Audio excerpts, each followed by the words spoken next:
If you listen to the show, you already know that we cannot exist without our sponsors. They are the ones who make things happen behind the scenes. So let's acknowledge Fuji Sports. We've been working with these guys for a while now, not only as far as this podcast is concerned, but also at the RŌL Academy. We've had their gear. I personally use their gis. What a phenomenal product. Yeah, I mean, Jiu-Jitsu, Judo, MMA, tape, bags, anything you need for your Jiu-Jitsu journey, you can find at fujisports.com.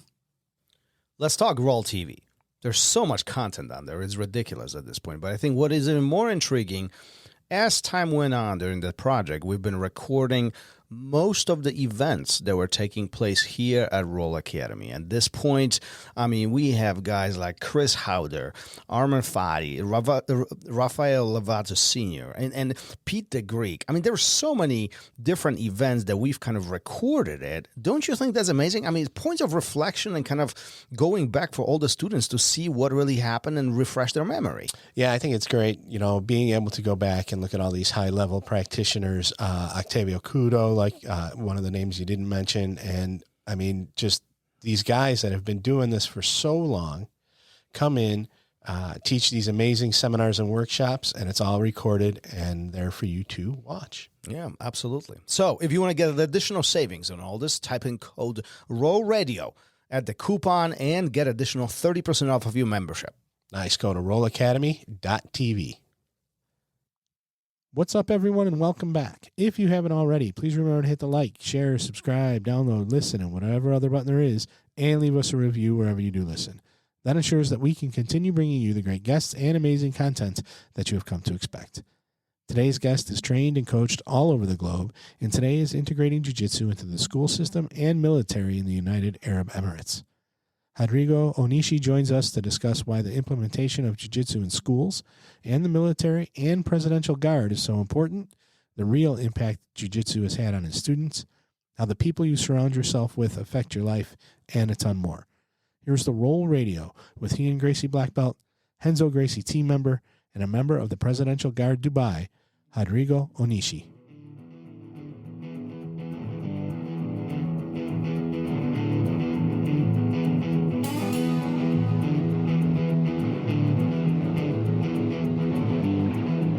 Welcome to RŌL Radio.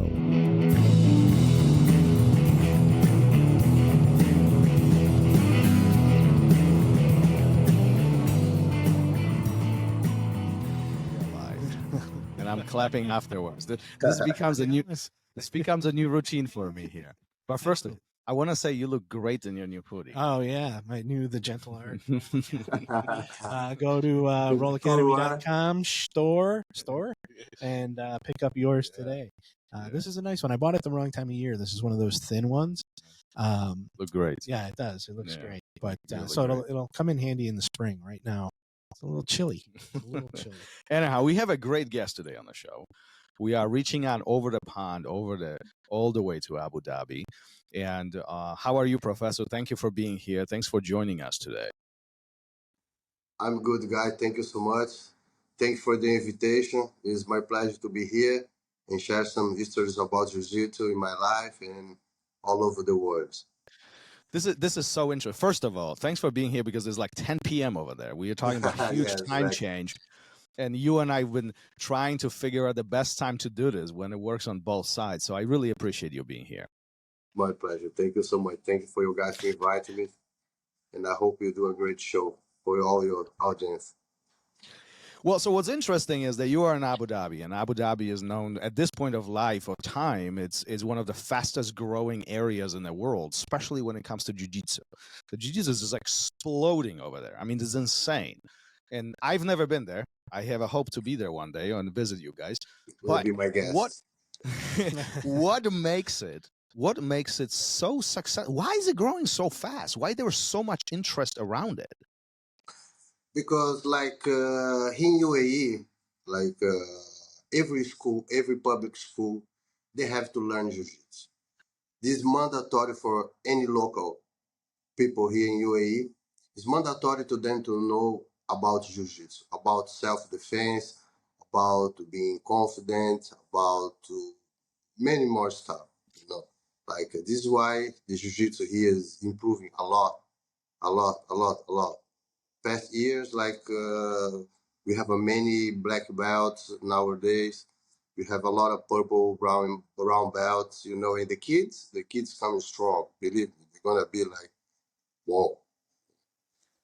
I mean, that's kind of crazy, right? Starting jiu-jitsu so early, and it's not only an option, it's No, actually part of the education. Like you don't have a choice now, right? no, no, So no, no.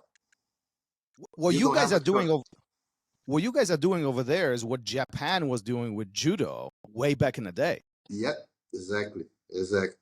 But here, like all the schools, military school, the military guys, army, presidential guard, firefighters, navy, all of them, they should train jiu-jitsu.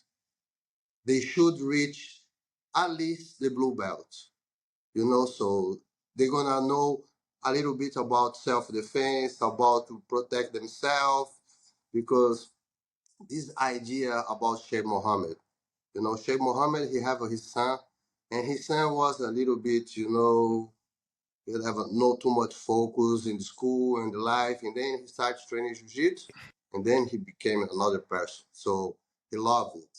And Renzo always was next to them, like talking about jiu-jitsu. They was seeing what Renzo is doing all over the world. So this is why they started the project here in UAE about jiu-jitsu. You know, like every school, every public school, they must learn jiu-jitsu. Like I mean, what a phenomenal way to introduce jiu-jitsu to everybody, because like we are talking about probably another 10 years or so, and then literally everybody will know jiu-jitsu, right? I mean, you don't have any other choice, right? no, no, no. They don't have a choice. They should train jiu-jitsu, especially military guys. The Mm-hmm. military here, they have to train jiu-jitsu. If they don't train it, they don't get like their level, their rank, don't get higher. You know, like if they are lieutenants, if they don't train jiu-jitsu, they cannot be major, they cannot be colonel, lieutenant colonel, they cannot raise the rank, you know. So this is mandatory. Like every depends of the age. After 40, they don't need to train jiu-jitsu. But like 20, 30-year-old guys, they must learn jiu-jitsu. Self-defense, how to protect themselves, you know, how to be ready for the battle, you know, like this is what the idea of Sheikh Mohammed, because jiu-jitsu, you guys know very well, jiu-jitsu is very important for people, you know, like changing people's life, giving people confidence, make people strong, you know, so this is why they apply jiu-jitsu to UAE nowadays. And it's not only the skill of fighting or protecting yourself, but it's also mentally, right? It Mental, gets your yes, mind ready to 100%. know what to do and how to do it when there is a stressful situation, right? Especially for the Exactly. military guys, right? Exactly. This is the idea about this. Like, it's more about mentally, you know, than being strong, being like champions and stuff like that. No, they just wanted them to learn something that gonna help them one day if they really need. You know, self-defense is very important. We teach a lot of self-defense, close combat. This is the must. This is the most of the classes we teach here for them. So, what is the biggest difference that you noticed before this was done to like today? What is the biggest difference mentally that these individuals, the military individuals, go through? Like, what's Yes, the biggest because change? when they started the project here, they start only for schools. Mm-hmm. Was only schools, and then they start implement to the military guys. You know, and then after military guys going to presidential guard, command group, to all of the special forces here, police, they train jiu-jitsu. Everybody's training jiu-jitsu here. Like they have to know something about jiu-jitsu. If they don't know, they cannot work as a military. And I mean, you also work with the presidential guard, right? That's one of Yes, the things that you do. You train them, yes. and you are involved in those activities. It must feel good to you that Yeah. you make impact on such a huge project, doesn't it? Yeah. I feel You're a really lucky blessed. guy. Yeah, I feel so lucky, to have this opportunity here because this project here is amazing. I know I've been taking care about national service. National service here passed through me almost 16,000 students. So we changed many students' lives, we help them how to take care about the family, how to take care about his life, take care about business, how to maintain control when they have some difficult decisions in life. Sometimes people harass them outside. We show them how to protect themselves. Like this is I always try to put in their mind, because many people, because here is like a Muslim country, and all over the world, some people make like talk shit about Muslims. I always talk to them, like, guys, imagine you guys going outside, going to Europe or going to US or going somewhere, and somebody try to harass your kids, your wife, or whoever next to you. How you gonna protect yourself? You're gonna let them just slap your face and slap your wife's face or do something? You're gonna turn their back and run away? No, you guys need to confront them. You guys need to learn how to confront them. And I have like a nice story. I have a student, he used to hate jiu-jitsu. He say, Coach, I hate jiu-jitsu, I hate jiu-jitsu, I hate jiu-jitsu. And then I start talking to him about jiu-jitsu, not just the jiu-jitsu fights, about mentally, like sometimes you're losing, sometimes you're winning, sometimes like you don't know what to do, like I was talking to him and I say, look, jiu-jitsu is very important. Imagine one day if you go out of the country, somebody do something to your kids or something to your wife, how you gonna do? Say, yes, coach, you're right. And he started training jiu-jitsu. Was last November, he called me. I haven't seen this guy for maybe 3 years. And last November he called me. Say, hi coach, how are you? I said, I'm good, how are you? Long time. Say, coach, I just wanna say thanks for you. I said, why? What happened? You remember? And I used to say that I hate jiu-jitsu. I said, yeah, I remember. He said, yes, I was in London and some guy was drunk, started to harass my family, call us like terrorists, something like that. And then they came, they pushed me. I did some self-defense that you taught me, and then I put them in the ground and I did real neck choke. I said, you did that? He said, yes, I did. Oh, that's nice, hey, coach. Thank you so much. Like I feel more confident now. You really changed my mind. You really changed my mentality. Jiu-Jitsu is amazing. I never thought that I would need Jiu-Jitsu in my life. Because here, there is no fight. Basically, here, there's no fight in the street. People don't fight in the street. Because if they fight in the street here, they go to jail right away. So they know that here, they cannot do anything. But outside, it's crazy. Wherever you go now, Europe, US, Japan, Australia, everywhere you go, people just fight in the street, get drunk and fight, get in trouble. So this is the way that I always talk to them to try to introduce jiu-jitsu to their life, how like self-defense, like I say about mindset, how to control themselves when they need, basically it's like that. It has to feel good when your student calls you and Oh yeah, I felt says so good. thank I you have for chills. doing I this. always I have chills because like yes, I did it. Like it's very. I feel very proud about what I do. Because I have a lot of stories about kids getting bullied in schools or some boys getting bullied to their friends. How do they act? How do they behave against the bullies? So Hmm. this is amazing for me. This is one of the most important part in my jiu-jitsu life. When did jiu-jitsu start for you? Do you remember very first day when you stepped on the mat? Look, I started hearing about jiu-jitsu was 1998. Okay. So when they start talk about jiu-jitsu in Brazil. I heard about jiu-jitsu in Brazil. So I said, oh, this is interesting. Like I want to know more about it. And I start get some information with friends, And then I told my Mom, I want to learn Jiu-Jitsu. And my mom, she used to know about Jiu-Jitsu. Jiu-Jitsu, no, because back in the days, Jiu-Jitsu is There we vale go. tudo. You guys know what is vale Oh, Oh tudo, yeah, oh To yeah. fight, yeah. Yeah. So back in the days, if you talk about Jiu-Jitsu related to vale tudo.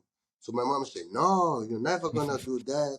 I don't want, I don't, I will not pay for you to do this. I said, no, mom, but Jiu-Jitsu is different, Jiu-Jitsu is different, Jiu-Jitsu is different. Say, no, I heard in the TV, they always talk about Jiu-Jitsu, vale tudo, people fighting, trying to kill each other. I say, no, mom, it's not like that. I was trying to convince her how is Jiu-Jitsu. And then was a funny story, and I convinced her to visit one gym. I was 10 years old. Mhm. I convinced her to go to Jiu-Jitsu gym. And then we went to back in the day we used to call Godoy Macaco. Roberto Godoy and Macaco. They used to be partners in the gym back in the days after they have fight. So I went to this gym, was next to my house, and then soon as I opened the door, the guy was training MMA, like shin guard, headgear, mouth guard, punching each other, throw them in the wall. My mom, I remember until today, she stepped inside. She said, "This is jiu-jitsu. Let's go." I said, "No, mom." I was trying to convince her that jiu-jitsu not vale tudo. And the exactly day I went to visit the gym, they was training MMA. I said, "Oh my God, okay." And then she said, "No, go to swimming, do judo, do karate, do capoeira, do whatever you want, but jiu-jitsu, no." And then I just forget about. So, but I continue like very interested about jiu-jitsu. So I used to ask my friends who train to teach us in the streets. Like we used to put like a mattress in the sidewalk or grass or carpet or wherever just to train. And I have one friend, he used to train. And then he used to teach some position for us. So we used to train in the streets every day, every day, every day, every day. But like we don't know like exactly what is jiu-jitsu, but like just some techniques, real neck choke, arm bar, triangle, like some basic stuff. And then when I was 17 years old, I used to promote parties in Brazil. I was a kid, I used to promote parties in Brazil. So, and then one day we did a Shakira concert in Mhm. Brazil. We put 7,000 kids inside one club. So that day I make a lot of money. They say, I say, what I'm gonna do? I'm gonna buy a gi.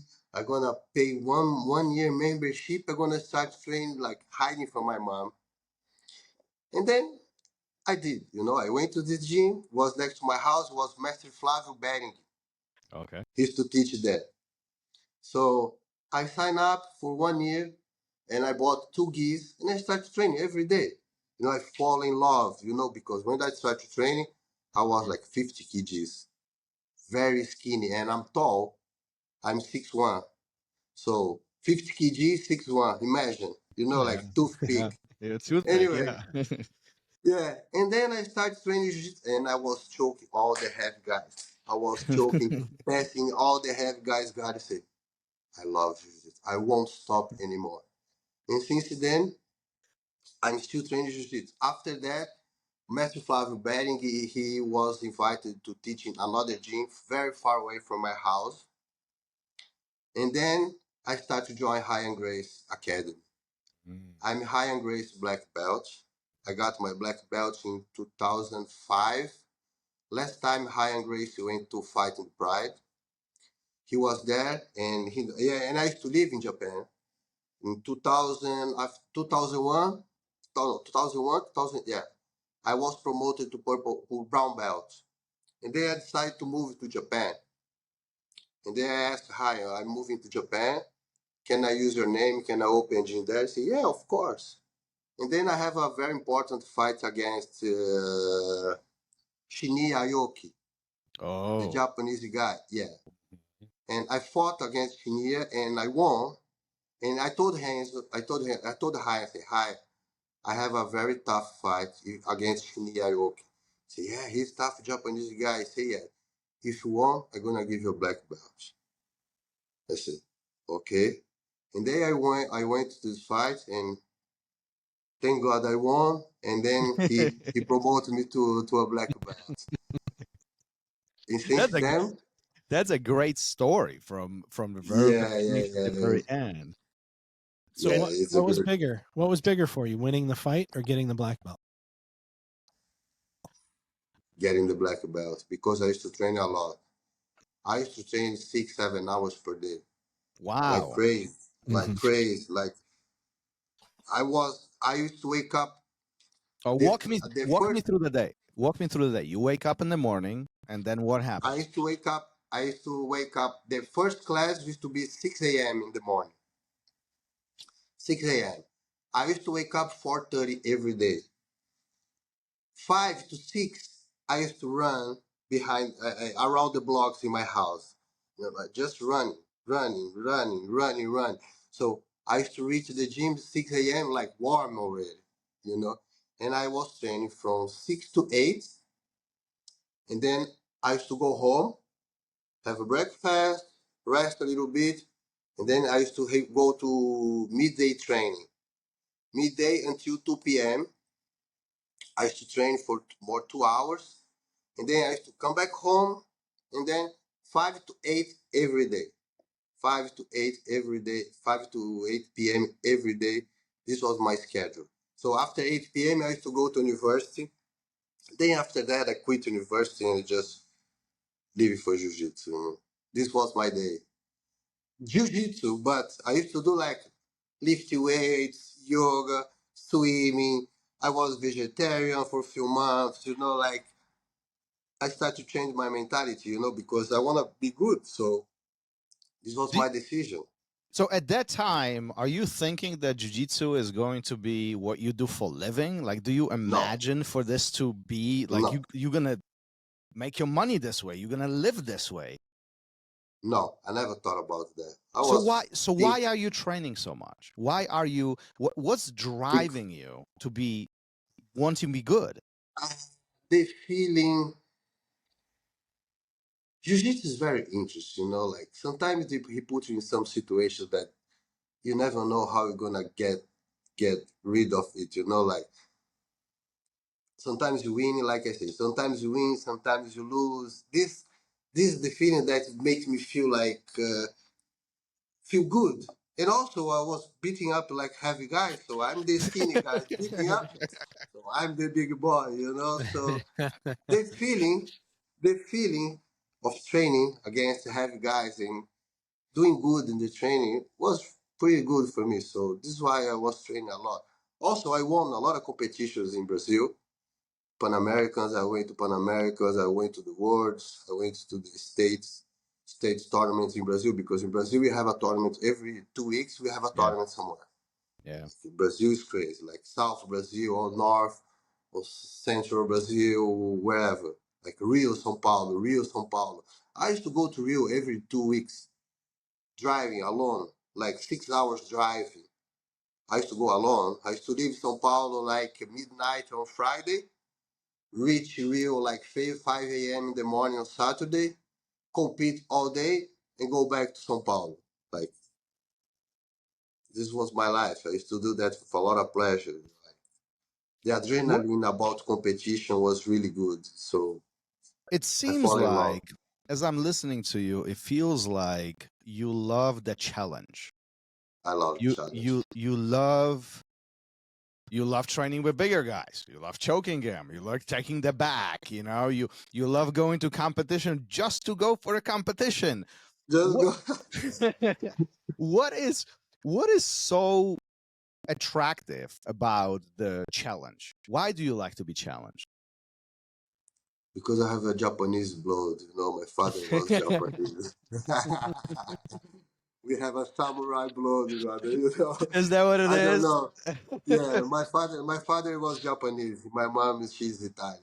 Yeah. So it's a crazy mix and born in Is it- Brazil. I was But about to say Japanese Italian born in Brazil. That's yeah, a crazy that mix crazy over mix. there. I was looking Yeah, at his yeah. Instagram, and on his keys, he's got the patches, and I'm Yeah. like, wait a minute, hold on, there's so many flags right now. Yeah, yeah. Speaking of Instagram, I want to ask you about this. So as I was getting ready for this conversation, I scrolled through your Instagram and I found a picture of you and Renzo sitting on a couch, and the picture was like taken a year ago. But Yeah. the description under the picture was, "You tell me who you hang out with, and I'll tell you who you are." Yes. Talk to me about this. Why is it so You important have to be to surrounded about good person, like this is about jiu-jitsu as well. Like I cannot be around some guys that don't have the same lifestyle as I have. Like I try to focus, I try to be next to people who improve myself, no people who gonna put me down. So this is why I have this quote always in my mind, because if you walk with the right peoples, you're always gonna do something good. If you walk with the wrong people, nothing gonna come back to you. So this is how I think. Like how do you pick the people that you surround yourself with? Because like, listen, I love this is why I'm bringing this up, because I'm the same way. Always surround yourself with people who are better than you, who are positive, and you're gonna be that, right? So I love this. But I think a lot of people around the world, they feel like they don't have those choices. They get stuck around bad crowd. Their friends are negative. How do you make these selections? about feeling, I have a good feel about people. Like if I hang out with one person, like one time, I know if he's gonna be good next to me or not. I have a good feeling about it. Like also about the conversation, how they talk, what about they talk, if they are negative, talking, gossip, or doing something, trying to push people down, like I don't walk around them. I walk around, to be honest, I have a few friends. I don't have many friends, but the ones that I have, I know. If I say, let's go to the war, they're gonna take the machine gun first than me. Mm-hmm. This is what I like.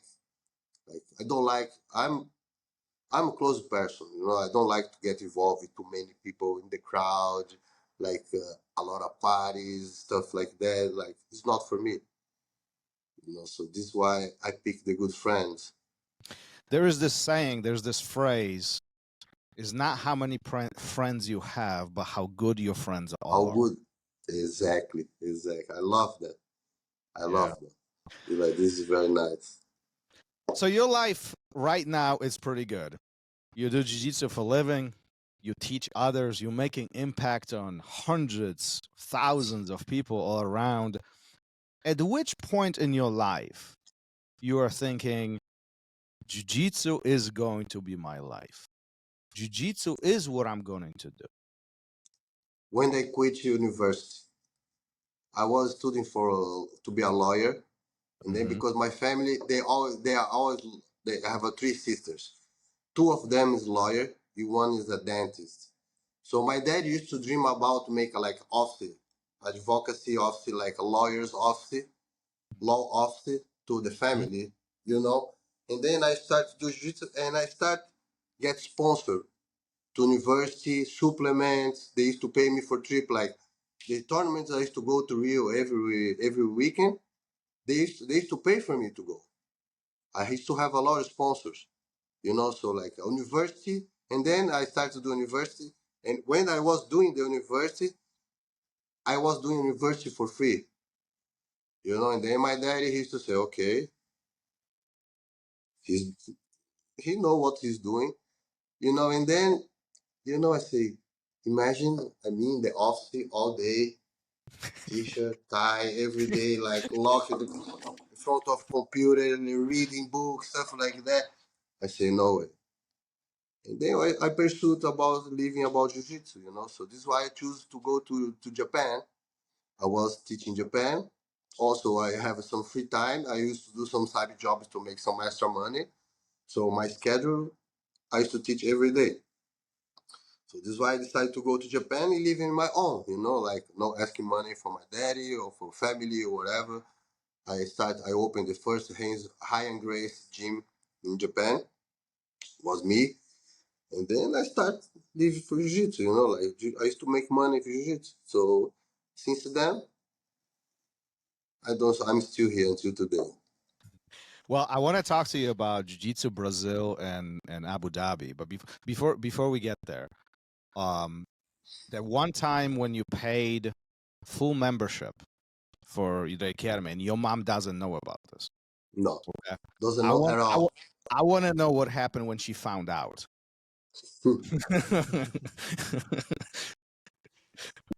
She was passing by drive in front of the gym, and then was going out with friends, and was wearing the pants, and I was wearing the pants kimono, you know, the pants. And she just stopped the car. She looked at me, Italian. We talk home, and she just went. Did you get in the car or no? No. She don't. She I go in left. the car. She gonna beat me up in the car for sure. I said, to don't make me embarrassed in front of my friends. She just look at me. We talk home. My friend say, "You're in trouble." I say, You're in "Yes, I'm trouble. in You're trouble." dead. I went to home like that, you know, like so. And then she said, "Sit here."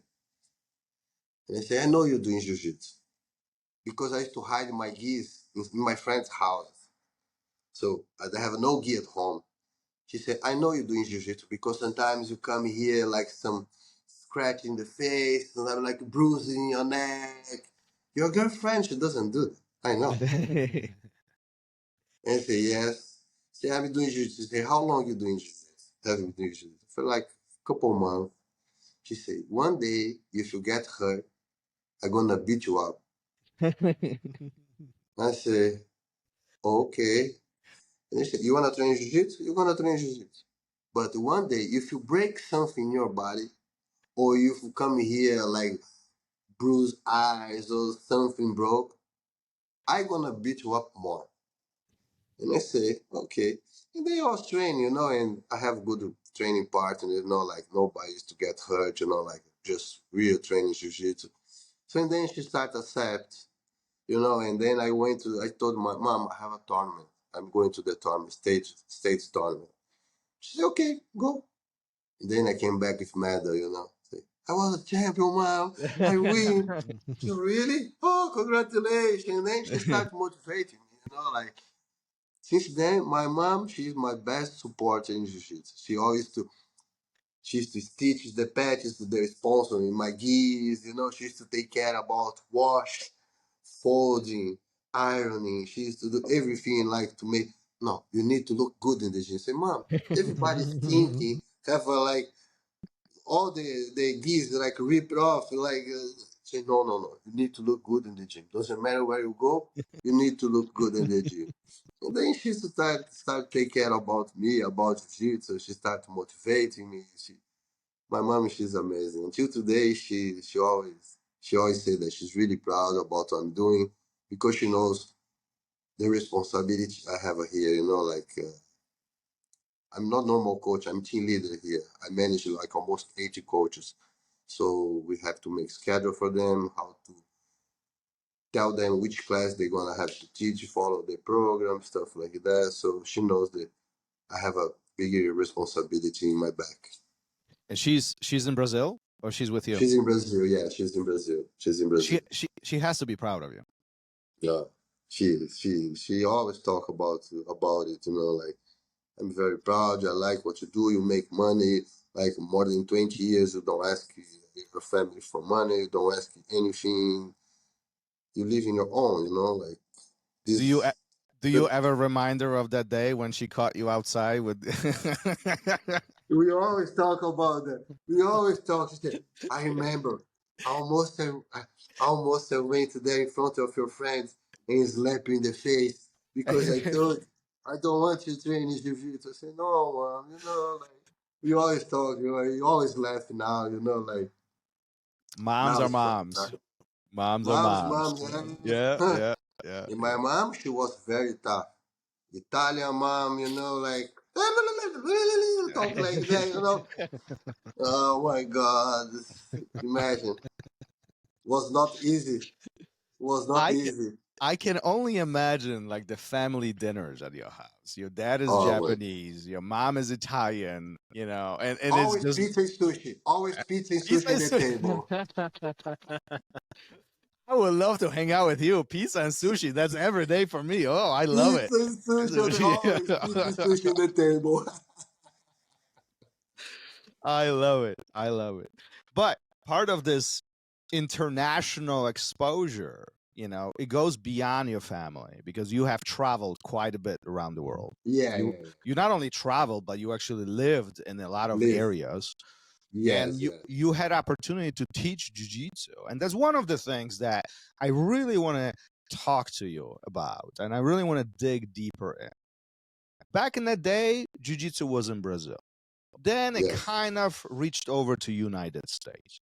And yes, then it slowly starts spreading around the world. Today, yes. jiu-jitsu is everywhere. I mean, Everywhere. I don't think there's one major city where jiu-jitsu is not there, right? It's What everywhere. are what are the big differences between the continents or between the countries when it comes to jiu-jitsu? What are the big Be- differences that you noticed? because a lot of Brazilians was invited to teach outside like I was. Like I used to teach in Japan. I used to teach in Thailand. I lived in Thailand for many years. I used to teach Tiger Muay Thai. Also, I used to live in New York. I used to teach in Hans's Gym in New York. And the opportunity was like if you, a lot of Brazilian guys was invited to teach outside. Like many of them went to Europe. Many of them, I have a lot of friends in Japan. I have a lot of friends in Australia. I have many friends in US. I have many friends in Canada. I have many friends all over the world. So I think this was the big thing to spread jiu-jitsu all over the world. Also the passion, the how jiu-jitsu work in the real life. Like how jiu-jitsu improve people's life. So I think this is the most important thing because jiu-jitsu. Some people they see jiu-jitsu only those two guys trying to kill each other. No, but it's about mindset, about mentality, about to prove themselves, about self-confidence. Like it's about many things. Do you think jiu-jitsu is different between Brazil, Japan, where you are, US, Australia? I mean, do you think it's different? No, it's not different. It's the same. It's the same. Some guys from some different gyms, from different names, they have like different ways to teach. Mm-hmm. This is normal. Some of them focus more in competition. Some of them focus more in self-defense. Some of them focus more in close combat. Some of them focus more in no-gi. Like, but basically jiu-jitsu is the same everywhere. Like some some teachers they have different ways to teach, but basically it's the same. I don't see any difference. I see a lot of like I used to love to teach Japan. Japan was one of the places that was amazing. Like Why? the students they used to write everything. They used to ask, Coach, can I write what you're saying? Can I film the position? And then next day they used to come with questions about the position you taught them one day before. Like every Japanese, they used to have like a note. You teaching they write everything you was teaching in the class. Why So do you this think was a why do you think that happens in Japan, not anywhere else? Why do you think Japanese guys are so because the focused on? Japanese mentality, they are so focused. It's not because I'm Japanese, this and Yeah, that, yeah, yeah, yeah, but yeah. it's about how they live in Japan. They are so dedicated to what they're doing. Doesn't matter if it's work, if it's training, if doesn't matter what they're doing, they're really, really, really focused what they're doing. So this is why they used to write down everything, taking pictures, making film the classes, and next day they used to come with questions about the previous class. But for me, this is amazing because you see that they are very interested about what you're teaching them. They want to know, they want to make them better. They want answers for every question. They used to question a lot. This is nice. How I can do this? How I can do that? Blah blah blah. This was amazing. And suddenly it's not happened like here. No, US.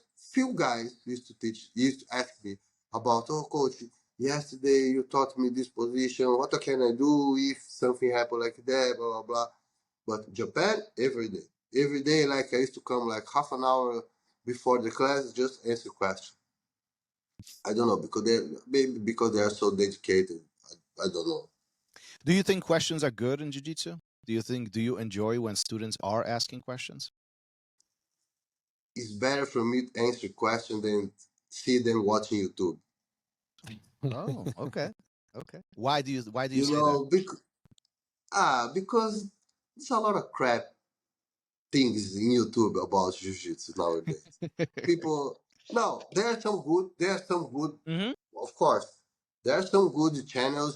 They show some nice stuff, but there's some channels they show things that make no sense.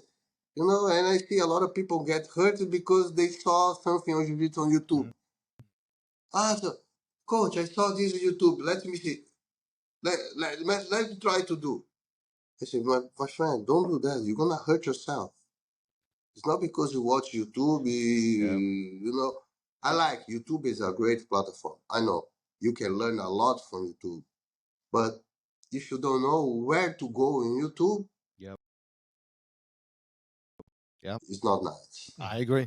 This is why I prefer to answer questions than see them watch YouTube. Yeah. My students. So look, today we have YouTube, we have videos, we have books, even we have this, right? When you were starting, or even when I was starting 20 some years ago, none of that existed. It didn't happen. Right? We learned very differently. We learned at the academy, hands-on. If you forgot to ask a question, you had to wait until next day to ask a question. Right? Which one do you think is better? Is it today or when we were starting? When we start. You think so? This is my opinion. Yes. How come? I think so. How come? Because like I say, if they don't know where to go in YouTube, they're gonna learn something very weird. Like if you just put Jiu-Jitsu YouTube, you go to YouTube, put Jiu-Jitsu. If you watch any movie there, any film there, sometimes it's not the right thing to watch. Because there is a lot of videos uploaded YouTube that make no sense to be there. So this is my opinion. I respect other opinions. I talk about my opinion. This is why if you don't know how to direct what you really want, you're gonna get into some creep things. Like it's not necessary. I agree with you. Not even that, like getting into things that don't make sense, but do people, they get ahead of themselves. They want to be 10 steps ahead when they haven't made those first 2 or 3 yet, right? Exactly. Jiu-Jitsu is step by step, day by day. You cannot try to go 10 classes over because Jiu-Jitsu is not like that. No. People think sometimes, Jiu-Jitsu is easy. No, Jiu-Jitsu is not easy, Like, it's just step by step. It's like a baby, Baby start to crawl, and then start to walk, and then start to run, and then start to jump. This is how it's Jiu-Jitsu. You cannot, because I saw a lot of, I was a white belt. I'm not talking bad about white belt. But I saw a lot of white belts. When sometimes you show them some position, they say, no, coach, what I saw in YouTube, this position is different. I say, okay. And I always talk to them. Jiu-Jitsu is not about only show the position. It's about adapt the position in the person. Yeah. Everybody have a different type of bodies. Oh, yeah. Like some of them are skinny, some of them is a little bit chubby, some of them really fat. So how are you going to adapt the jiu-jitsu to this person? This is the most fascinating thing about jiu-jitsu for me. I like to adapt the position of the person. Doesn't matter what I teach. If it's an armbar or if it's a choke, if it's a pass guy or sweep, whatever. Oh, coach, I cannot do that. I'm not so flexible like that. Okay, let's try this way. Yeah. So this is like a challenge for me. This is what I like to do. Adapt the position to the person, because everybody have a different type of body. Some of them is more flexible. Some of them is like more tight. Mm-hmm. How to adapt the jiu-jitsu to the person is fascinating for me. I love it. I love it. Well, many instructors say that I can teach you jiu-jitsu in just a few months. Like I can give you all the steps, but that's not the hard part. The hard part is really mold it and make it your own and really take it in and now This is what I explore like to it. do. Yeah. This is what I like to do. You know, Yeah. like I can stay like 1 hour if one student's just trying to adapt the position to him. No, don't care. But he gonna make it. I know. This is the most fascinating thing about jiu-jitsu for me. Is like I say, is like to adapt the jiu-jitsu to the person. Today you are in charge of a group of instructors. They teach thousands of military and others, and school systems are involved. Tell me how important system is in all of this. There is no random as you teach. Everything is planned, isn't it? Yeah. We have a plan. We have like a lesson plan. Is that important? So my point is not that important, but I like to adapt different things to the class. Okay. Like I was talking to my friend now. We have a lesson plan, but sometimes if the lesson plan is like, for example, today is a pass guard. If you can adapt something to that position, it's nice to do. Not just follow the lesson plan. Lesson plan, many schools they have a lesson plan. Many schools they have like the screen TV showing what's gonna be in the class that day. So, but I like to adapt some more techniques, more position to the lesson plan we have during the day. That makes sense. Give students point of success, right? Because ultimately it's Yep. our job to make them successful, right? Yes. Yep. Yeah. Yep. What's the most satisfying part behind having so many students? Changing people's lives. Changing people's lives. Does jiu-jitsu change people's lives? Yes. Every day, huh? A lot. Every day. A Every lot. day. I have seen a lot of situations. Tell me a story where jiu-jitsu has changed somebody's life. Have you come across, and I'm sure that's daily, but do you have one that really is like, Okay, I have was a sad story, but after I get so happy. I was teaching New York, Hands Gym, and then came inside the gym, like grandparents, if one boy. He was 10 years old. His weight was like 150, 140, something like that. He was very, very, very, very fat. Very fat. Like very obese. mm-hmm. You know, and then his grandparents come to me and say, look, my grandson is getting bullied in the school. Everybody can call fat boy, blah, blah, blah, stuff like that. And he's upset. He don't want to go to the school anymore. And then he was very sad kid. Very sad. Very sad. His name was Johnny. And then I say, okay, let him enjoy the class today. We're going to see, we're going to talk. And he was very shy kid. You know, like, and I was playing with him, you know, he was like too much into me because like first day he wasn't talking to me too much, but I was always playing, you know, I was trying to pull him to the group, you know, but he was very always at side, like very shy. And then I talked to him, and then when I started the sparring, I sit next to him, say, "Hi, how are you, John?" "I'm good, Do you like jiu-jitsu?" Say, "Yes, I like jiu-jitsu." They say, "Okay, look, I want you to come tomorrow. We're gonna do another class, and then let's see if you like or not." And then his grandparents say, "Ah, I need to buy a gi for him." I say, "Okay, but this kid, 10 years old, 140 pounds, Mm-hmm. there is no gi for him." So he fits an A3 adult gi. Mm-hmm. And then he say, "Oh, we have a kids gi?" I say, "We have, but kids gi will not fit on him." He look at me, okay. And he look at the kids gi. He say, "One day I gonna fit on this gi." He say, I told him, "One day you're gonna fit in these gis." He say, "Really, coach?" I say, "Yes, I promise. You're gonna follow me. I'm gonna tell what to do. You're gonna do." He say, "Yes, I'm gonna do." And his grandparents bought him the A2 gi for him. And then he started to train, I say, "Look, first of all, you need to work in your diet. What you eat every day." He said, "I wake up, I go to Dunkin' Donuts, and then my mom, my grandpa buy Starbucks for me, and then lunch, I have this like junk food all day. Night, McDonald's, I eat Big Tasty, blah, blah, blah." I said, and I have to talk with his grandparents because his mother just abandoned him. He was a drug addict, and then she just ran away. She left the kid with her parents. So I said, "Look, it's the work that we need to do together. I cannot do alone. We cannot put your kid here, make him to spend like 1,000, 2,000 calories per day, and you feed him with calories. So you want your grandson to change, you need to change his diet."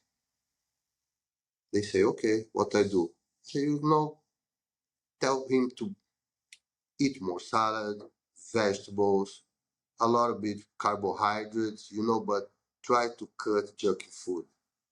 Try to don't bring them to Dunkin' Donuts early morning.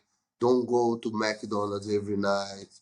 If you like because they are very old, say like if you cannot cook, I can cook for him because I like to cook.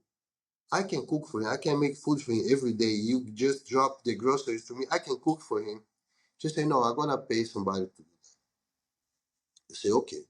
And then he starts training, and I say, "Look, Johnny, I want you to do more exercise during the day.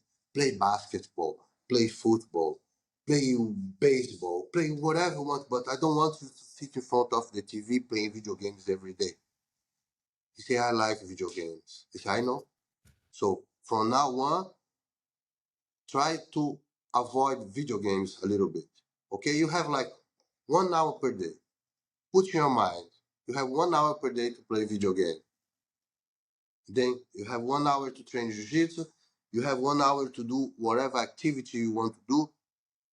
Just go outside. Don't stay home, sit in the sofa, eating, playing video game."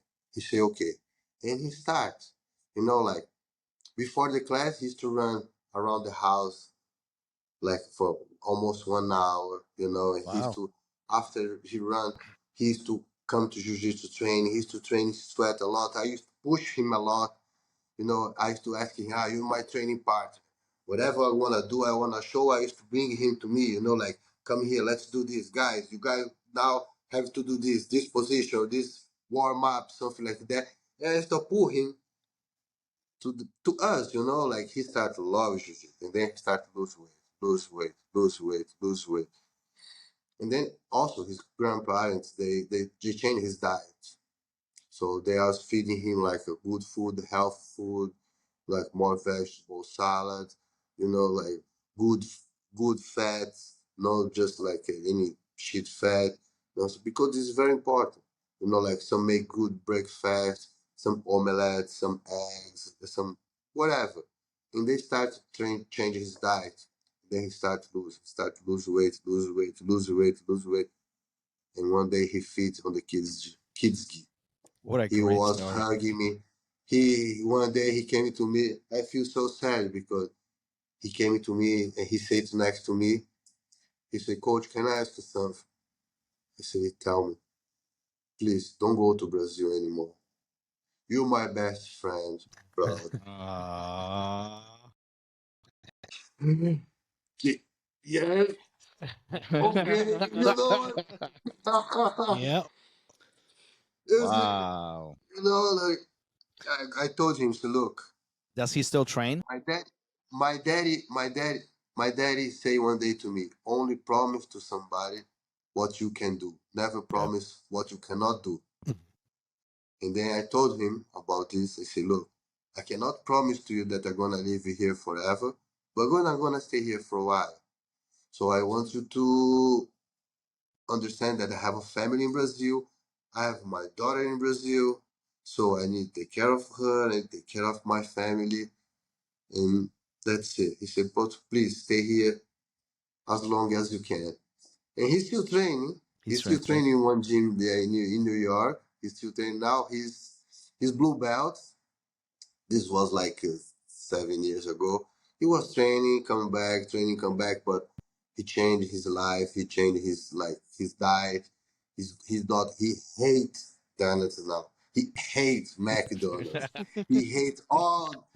He say one day per week, I have the shit day. I'm gonna eat something junk food. I say okay, one day you can eat.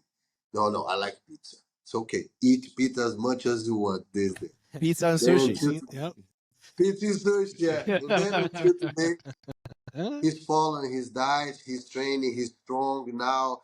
Nobody's bullying him anymore in the school. He starts like fight back with bullies, like don't approach me, don't touch me, stay away from me, like he start to talk with the bullies, because some kids, if the bullies start to attack them verbally or something, they got scared. But no, I say no, don't be scared.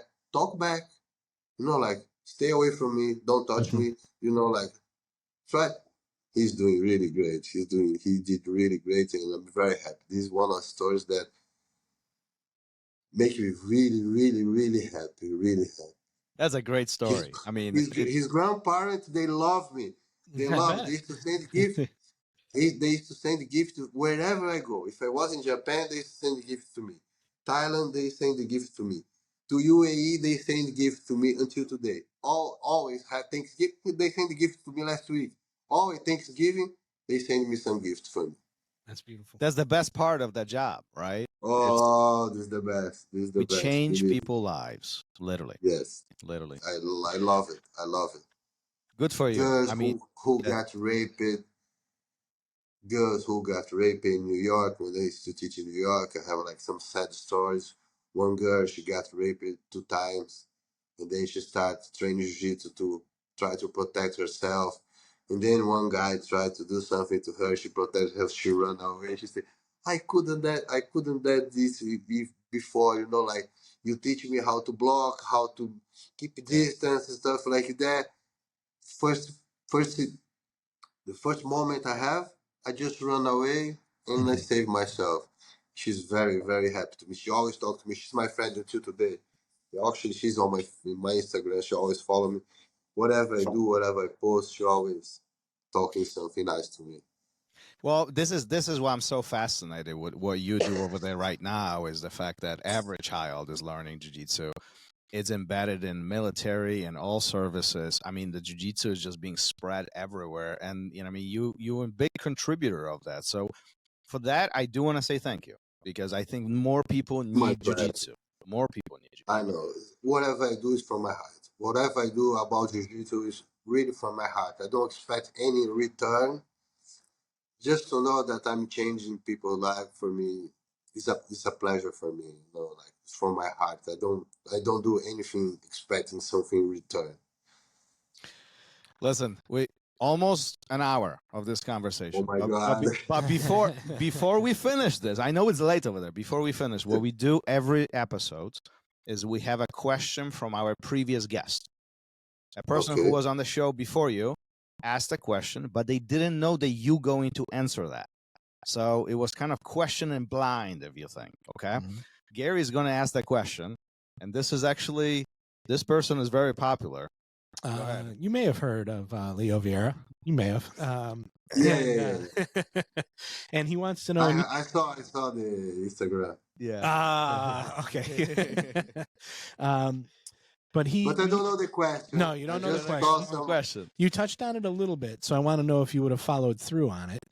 But he wants to know, if you weren't doing jiu-jitsu, what would your profession be? Whoa. So do you think you would have became a lawyer, or would you have headed in a different direction? No. If I wasn't a teacher,